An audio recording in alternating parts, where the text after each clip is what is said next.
Hi, everybody. My second presentation for week 2 of Rehab 543 focuses around the topic of research. So what's ahead? In this presentation, I'll provide a brief overview of quantitative, qualitative, and mixed methods research.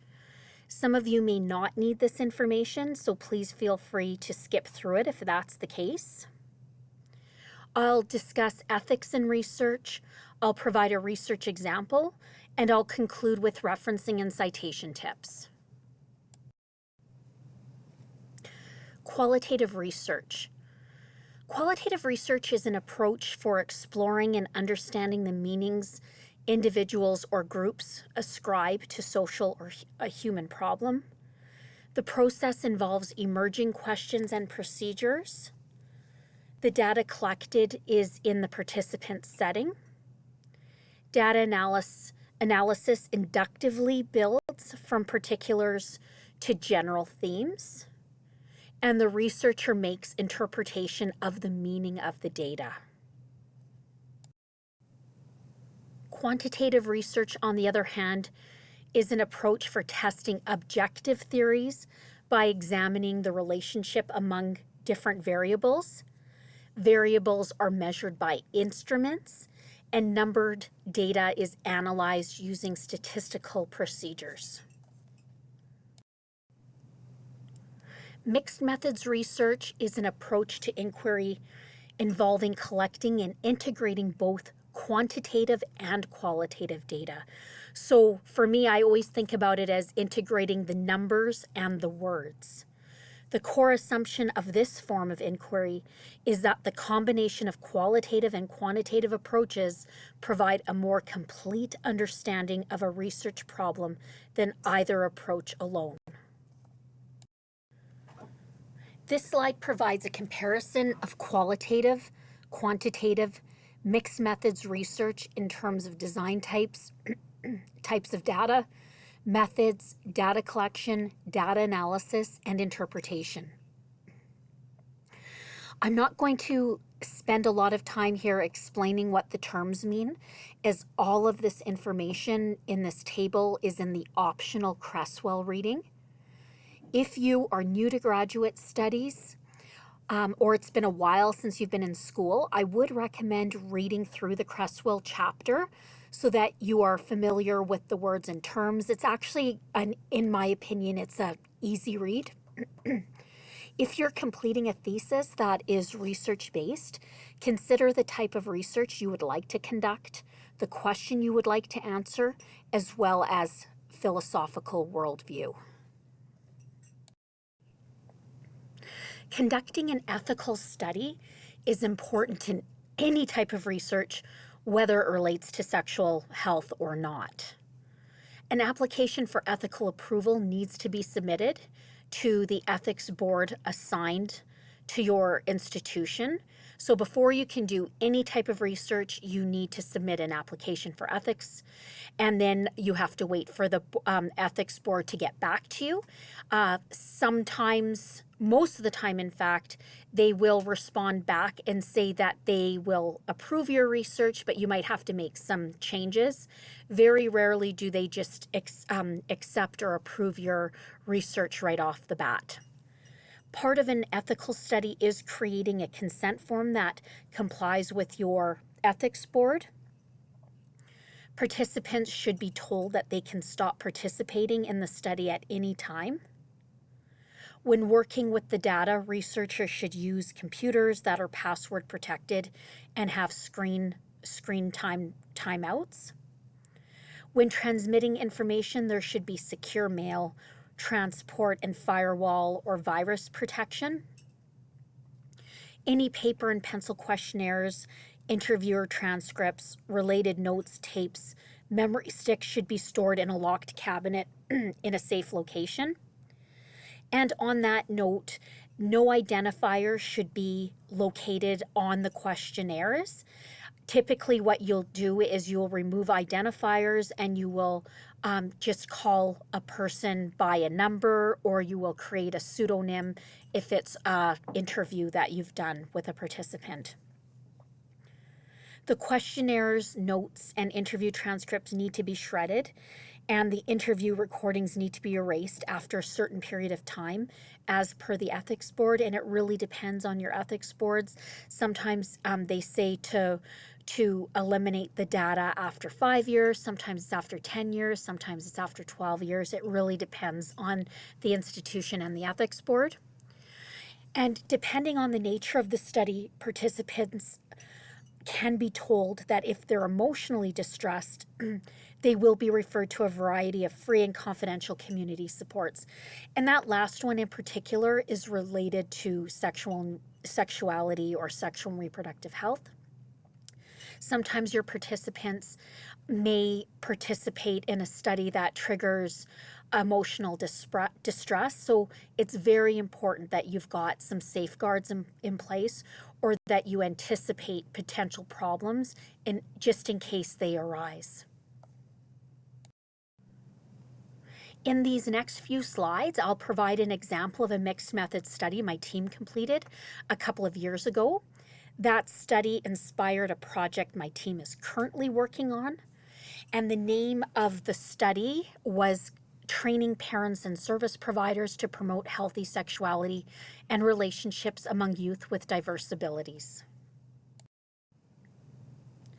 The purpose of the study was to explore and compare the effectiveness of two different types of training programs, face-to-face or blended learning, that endeavor to build the capacity of parents and service providers to promote healthy sexuality and relationships among youth with diverse abilities. And in this case, diverse abilities refers to intellectual disabilities. So perhaps someone with Down syndrome or someone on the autism spectrum. Face-to-face workshops consisted of 6 hours of learning all in one day, whereas the blended learning workshops consisted of 3 hours of online learning, followed by 3 hours of face-to-face learning over a 2-week period of time. The research questions guiding the study were: how do participants regard either their blended learning or face-to-face training experience? So what we were looking at there was learner satisfaction or learner reaction. Do participants experience an increase in knowledge after participation in either a blended learning or face-to-face training experience?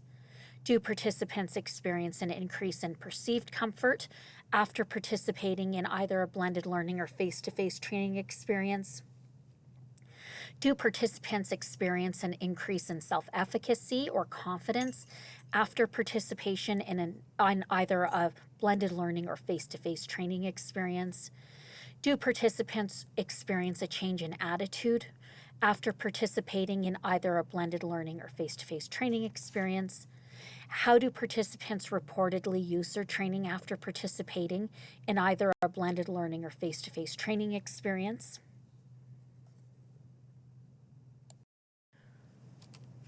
The study used an embedded mixed methods quasi-experimental design. And in this case, quasi-experimental meant that participants were not randomized into their groups, so they weren't either randomly put into the blended learning group or randomly put into the face-to-face group. The embedded design is a mixed methods approach whereby one set of data offers a supportive secondary role to another set of data, which was predominant. In the case of this study, there was an emphasis on the quantitative aspect of the research, whereby the qualitative data were intended to provide meaning, depth, enrichment, and clarity to the quantitative findings in order to produce a more complete picture of the findings. The independent variable was the type of training program, so either face-to-face or blended learning. There were 6 dependent variables, which were participants' reaction or satisfaction with their learning experience, knowledge, perceived comfort, attitudes, self-efficacy, and use of training. And just a side note, the choice of the variables was based upon an evaluation model developed by Kirkpatrick and Kirkpatrick. Participants' knowledge, perceived comfort, attitudes, as well as self-efficacy were measured 3 times via questionnaire. prior to the training program, so at time 1, immediately after the training program at time 2, and then 6 weeks after the training program at time 3. And what we were really wanting to see by collecting data at time 3 is if there was any changes in any of those variables. We wanted to see if those changes were sustained after that 6-week period of time. And the reason why we chose 6 weeks was, it was enough time to see if people would lose knowledge, but we were worried if we went, let's say, 6 months down the road or a year down the road, we were worried about losing our participants to attrition. Learner reactions were measured immediately after the training program, so at time 2, and self-reported use of the training was measured 6 weeks after the training program at time 3, just so that they had the opportunity to use the information. 8 participants were interviewed several weeks after the training program to get their perspectives of the training program and to get more information regarding the program outcomes. I will not go into great detail about the sample for this study or who enrolled, but what I will say is an initial sample size of 58 training program participants, or 29 per group, in order to achieve a power of 0.8 was calculated. However, to account for participant attrition, an adjusted sample size was calculated, and a recalculation using a conservative mortality of 20% per data collection time arrived at a new sample of 92 participants, or 46 per group. And so I will, want to stress that I was working with a statistician for this study, and the statistician helped me as well. He instructed me to go into the literature to look at what a reasonable sample size was and what attrition might be. So that's how we came up with the sample size. The inclusion criteria for the study included parents or guardians of youth that had intellectual disabilities or diverse abilities, and the youth were aged 12 to 24. Service providers currently working at an agency or organization serving youth with intellectual disabilities, and service providers employed at an agency or organization as a behavioral therapist, licensed nurse, licensed social worker, educator, so that would mean a community educator or a teacher, speech therapist, psychologist, or youth worker with a minimum of a high school diploma. I will not go into great detail regarding the data analysis, but what I will say is that quantitative and qualitative data underwent separate and then integrated analysis. The quantitative components of the questionnaires were analyzed using SPSS, and the quantitative analysis included descriptive statistics, independent samples t-tests, Fisher's exact tests, and two-way repeated measures ANOVA. All statistical tests were tested for significance.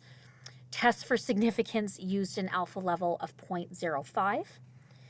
And the qualitative data underwent a qualitative content analysis, which is defined as a method for the subjective interpretation of the context of text data through the systematic classification process of coding and identifying themes or patterns. The purpose of content analysis is to enhance knowledge and comprehension of the phenomenon of interest. Principles of andragogy, or adult learning, and constructivist learning theory guided the development of the face-to-face and blended learning workshops. The content included information on puberty, hygiene and self-care, personal boundaries, healthy and unhealthy relationships in the context of friendships, as well as the context of dating relationships, STBBIs, safer sex, including contraceptive methods and condoms, and community sexual health services. This slide shows the change in knowledge that occurred from time 1 to time 3. A 32-item questionnaire measured knowledge about puberty and sexual development, STBBIs, birth control, condoms, and community services. Face-to-face group average scores were 51.6% at time 1, 89.3% at time 2, and 73.6% at time 3. The blended learning group average scores were 55.9% at time 1, 86.4% at time 2, and 77.2% at time 3. Overall, the analysis indicated statistically significant increases in learning when comparing the results of time 1 to time 3 for both groups. The qualitative data from the open-ended questionnaires and in-depth interviews supported the quantitative findings. For example, a participant in the blended learning program said, "Good information. I learned a lot about how to help my son with disabilities, but also my typically developing sons. Great resources to go to after the course will be helpful as well." A 10-item questionnaire measured perceived comfort levels, addressing various sexuality topics. Face-to-face group average comfort scores were 74.7% at time 1, 87.3% at time 2, and 84.7% at time 3, whereas blended learning group average comfort scores were 72.7% at time 1, 86.4% at time 2, and 87.2% at time 3. Overall, the analysis indicated statistically significant increases in perceived comfort when comparing the results of time 1 to time 3. The qualitative data collected from the questionnaires and interviews also supported the quantitative findings when it came to perceived comfort. For example, a face-to-face participant indicated face-to-face allowed for the comfort level of the staff to be raised. What initially started as a quiet room ended up in discussions that were ongoing over breaks and questions answered, resources shared even among the group. A 9-item questionnaire measured confidence or self-efficacy in oneself to help youth with intellectual disabilities regarding sexuality and relationships. Face-to-face group average self-efficacy scores were 70.4% at time 1, 86% at time 2, 85.6% at time 3, whereas blended learning group average scores were 63.8% at time 1, 85.5% at time 2, and 86.6% at time 3. Overall analysis indicated statistically significant increases in self-efficacy when comparing the results of time 1 to time 3. The qualitative data, once again, that was collected from questionnaires and interviews supported the quantitative findings. A participant in the blended learning program said, "It's been a good educational tool. I feel more confident as a support worker in understanding my role with sexuality." An 8-item questionnaire measured attitudes regarding sexuality. Face-to-face group average attitude scores were 84.5% at time 1, 88.3% at time 2, and 88.5% at time 3, whereas for blended learning, group average scores were 84.5% at time 1, 88.1% at time 2, and 89.6% at time 3. Overall, the analysis indicated statistically significant improvements in attitudes when comparing the results from time 1 to time 3. A 6-item questionnaire using a 5-point Likert scale was used to rate various components of the training. Face-to-face group ratings ranged from 4.68 to 4.90 out of 5, with standard deviations ranging from 0.304 to 0.516. Blended learning group ratings ranged from 4.0 to 4.88 out of 5, with standard deviations ranging from 0.391 to 0.628. The only item that produced ratings that were statistically different between the groups was the mode of program delivery, with the face-to-face group producing a higher score than the blended learning group. So it appeared that the face-to-face group liked being in a face-to-face setting more so than the blended learning people enjoyed being in the blended learning environment. In their open-ended responses, face-to-face participants said that the depth, breadth, and type of content and resources were strengths of the program. For example, one participant said the program was very informative while concise, excellent balance of broad and specific information. And in the open-ended responses, blended learning participants said very similar things, that the depth, breadth, and type of content and resources were strengths. And one person said in an interview, I thought it was really good, and I don't say that about any lecture or workshop, so I'm not just saying that to pay lip service, but I actually really appreciated the content because I have received very little education about talking about sexuality with anybody really, other than my client assessment, and these were the questions, and that's it. But then having to put that into context of someone who may have a disability, plus or minus, like an intellectual impairment, was very daunting because people are uncomfortable.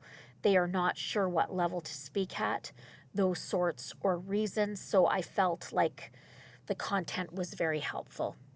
So I'm just giving a very brief overview of the findings of the learner reaction. There were also some critiques as well. I think the major critique was the fact that people wanted more time. It just wasn't enough time for them to get all the information that they needed.